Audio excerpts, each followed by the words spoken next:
for the moment, but I am a queen, understand?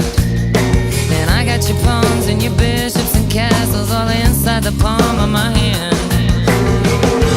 Why you looking the other way? Why you had to rise cold? Why you were licking your lips? 'Cause I was miserable.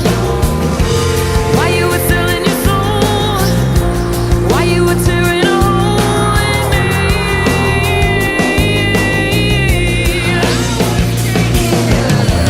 Now I have taken control. Now I have taken control. Okay, so at the top we have power and control.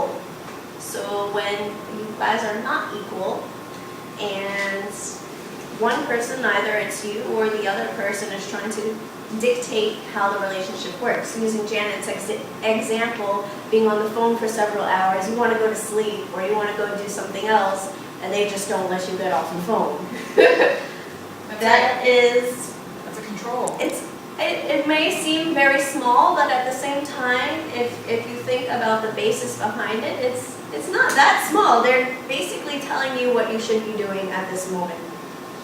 And it goes on, and it can go in multiple ways. I mean, yes, it can be as obvious as someone saying, no, stay on the phone with me, I don't want you to go right now. Or it can be very subtle in saying, oh, don't you love me? I want to talk to you, don't you want to talk to me?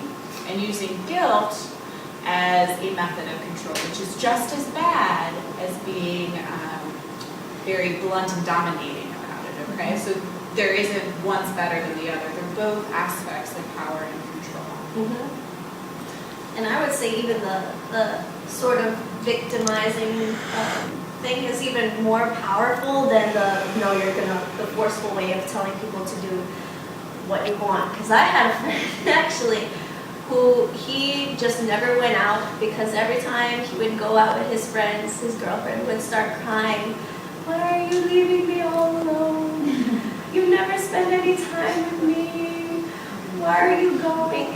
That's a form of manipulation, because the truth is that he spent just about every waking hour with this girl, but no, every time he tried to leave, it was always the same deal. And that is, I just want to tap one more aspect onto that, which is going back to the sexual compatibility side of a relationship. Power and control is very much a component of your sexual relationship if it's an unhealthy relationship. And that is where it gets scary. That's where there's a danger involved.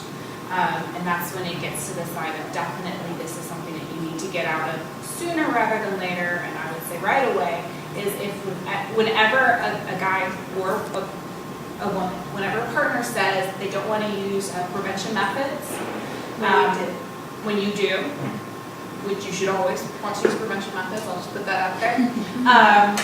But if that's ever brought up in conversation, or they say they're doing something and they're not, like they say they're going to use a condom and they don't, that is very unhealthy, that is dangerous, but that is a component of power and control. So when they take away your ability to make choices about your body, that is something right there that's a deal breaker.